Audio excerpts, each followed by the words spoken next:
Hello, class, and welcome back as we continue with our chapter on the First World War.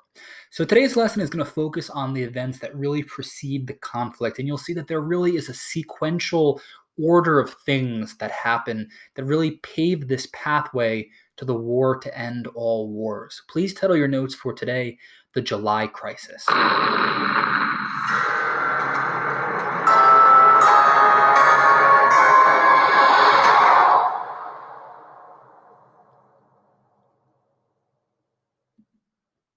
So, as we discussed previously, historians typically cite 5 different inciting incidents that really paved this way to World War I. They are militarism, alliances, nationalism, imperialism, and finally assassination. All of these things are essentially burning around Europe, and then one event comes along and really ignites this powder keg, setting off this great war, the war that goes beyond anything else people have seen before, and you'll come to see that it's kind of random how it begins. And as the war progresses, it really loses focus on its origin. So, just to kick us off, I want you to take a look at primary source A and then answer the question that follows. You can pause the video and use the primary source on the screen to help you. The questions are: why was the potential for conflict seemingly rising in Europe prior to World War I, and was the population eager for war? Again, you can pause the video here and then answer those 2 questions in your notes. So just to go over this together, you can see pretty plainly that even here in this document, 20 years before the First World War from 1895, it's so clear that the population is cascading toward this massive conflict. He writes, the entire able-bodied population are preparing to massacre one another, though no one, it is true, wants to attack. And for the second part of the question, are they eager for this? The answer really is no. However, with the buildup of this nationalism and this national spirit, it's seeming like any event, any spark could really blow all of Europe sky high. So, in our previous lesson, we talked about Serbian nationalism, this pan-Slavism, which basically was driving this motivation for Serbians to acquire Bosnia. There was the secret organization of basically terrorists called the Black Hand who were plotting to end Austrian rule over Bosnia, again guided by Pan-Slavism. The plot to kill Archduke Franz Ferdinand during his journey into Bosnia and Sarajevo, and basically convince the Austro-Hungarians that holding on to this stretch of land would not be worth it. It has the adverse effect and ultimately really is the catalyst that starts this war off. Just to show you very quickly where Sarajevo is, you can see here it's the capital of Bosnia. This is the Austro-Hungarian Empire. That's Sarajevo right here. And then, of course, we have Serbia. So the Black Hand is traveling to Sarajevo to assassinate the Archduke or the heir to the Austro-Hungarian throne. Just to remind us once again, the ethnic diversity of Austria-Hungary, which is really making this a powder keg for disaster. So there are 2 different primary sources here, primary source B as well as primary source C.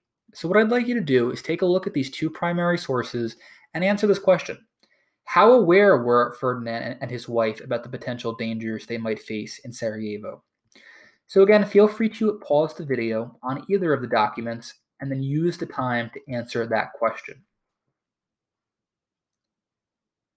So just to go over this together, you can see pretty plainly that both Ferdinand and Sofia, his wife, were very much aware of the danger of traveling to Sarajevo. Sofia writes, on our journey,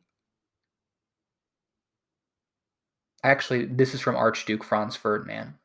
He writes, our journey starts with an extremely promising omen, as his car broke down. Here, our car burns, and down there they will throw bombs at us. And then in this exchange between Sophie and Sunarik, one of the workers in Bosnia, she says things do not always turn out the way you say they will. Wherever we have been, everyone down to the last Serb has greeted us with such friendliness. Sunarik replies, Your Highness, I pray to God that when I have the honor of meeting you again tomorrow night, you can repeat those words. So a lot of foreboding, a lot of ominousness, if that's a word, going into this situation in Bosnia. So Gavrilo Princip, who is only 19 years old, a young boy, is our assassin. Originally, the Black Hand sets up this grand plan to assassinate the Archduke and his wife while they're in a motorcade. They throw a bomb at his car, it ricochets off and lands in the crowd. Ultimately, what ends up happening is Archduke Franz Ferdinand tells the driver to turn around, and while they're in the process of turning and trying to return to the scene to see if anyone is injured, Gavrilo Princip, one of the members of the Black Hand, walks out of a shop and ultimately sees them and fires them at point blank range, killing both. Austria feels obliged to punish Serbia, even though, as we learned in class, Archduke Franz Ferdinand was not very well liked by his people or even his own family because of his marriage to Sophia. But ultimately, Austria feels like they have to respond. And that's going to come in the form of what's called the Serbian ultimatum. Just to show you some pictures, this is the day of the assassination. We have the Archduke and his wife going onto the motorcade. We believe that this is the aftermath of the assassination and that this is Gavrilo Princip being taken or commandeered by authorities. And this is the aftermath of the first bomb blast or the first bomb being thrown at the carriage. So, in the Serbian ultimatums, Austria basically sends this list of sanctions to Serbia. They say that they want an inquiry into the assassination. They want to stop all anti Austrian propaganda from circulating in Serbia, things that might inspire other people like the Black Hand from carrying out these deeds. And they want the Black Hand investigated and disbanded. Serbia refuses, and Austria ultimately threatens war. So Kaiser Wilhelm II felt a deep personal loss by the death of Franz Ferdinand, who he knew quite well. He had seen him only recently, and he basically gives this blank check of support to his ally, Austria. Don't forget, he is not Otto von Bismarck. He is not a genius statesman. He doesn't have quite the political foresight to really see this massive conflict ballooning into what it ultimately becomes. And understand that it's not a blank check in the form of money, it is unconditional support. Kaiser Wilhelm is saying that if Germany says they will support Austria no matter what, that all of the nations of the world will back down and not get involved because they're not going to want to square up against Germany. It kind of has the opposite effect. And now we have this military powerhouse committed to getting involved in this fray. We start seeing propaganda like this calling for Serbians' allies, most notably Russia, to get involved and come and support them. And this prompts what's been called the July Crisis. Again, we talked about Pan-Slavism. Russia is the largest Slavic country in the world, and they declare support for Serbia, and this really sets off the July Crisis, as it's been called, where European nations are rapidly forced to choose which side they're on.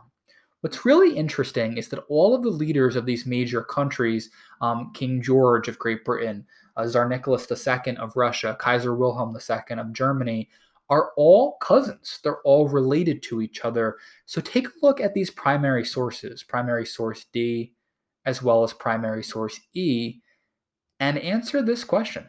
What were the interactions between these world leaders like in the summer of 1914? So initially, you might look at this and think to yourself, okay, these nations want to go to war, surging nationalism, anger. But if you read these telegram messages, this one is to Kaiser Wilhelm. It says, I beg you in the name of our old friendship to do what you can to stop your allies from going too far. And it's signed Nicky. In this telegram going to Tsar Nicholas, Kaiser Wilhelm says, I am exerting my utmost influence to induce the Austrians to deal straightly, to arrive to a satisfactory understanding with you. Signed, your very sincere and devoted friend and cousin, Willie. So it's interesting to see how this deadly, deadly conflict really begins with these relatives trying to avoid the conflict.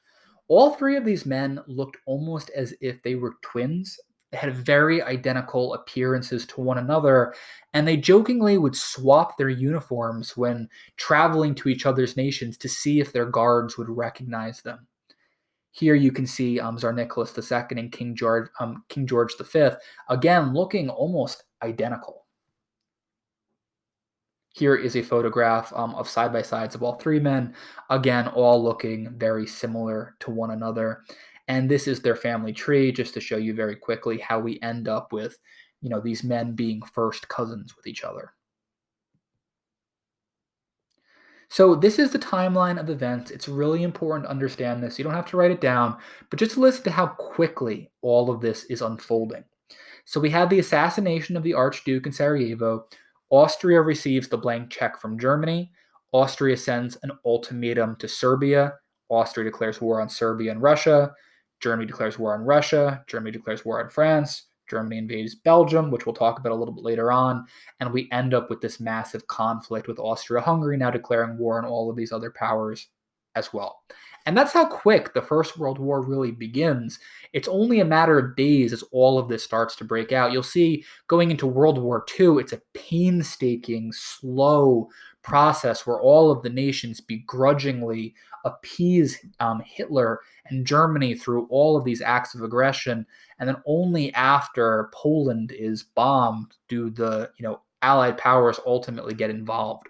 Just to end things off, take a look at our alliance networks going into World War I. We have the Central Powers.